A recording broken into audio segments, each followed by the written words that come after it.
আজকে হাসতে পারছি না।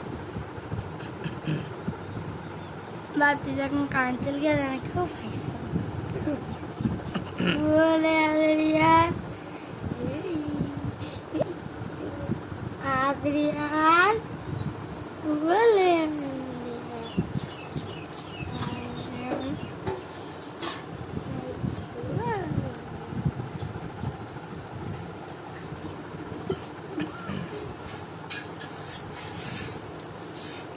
ঘুরে গেলে কি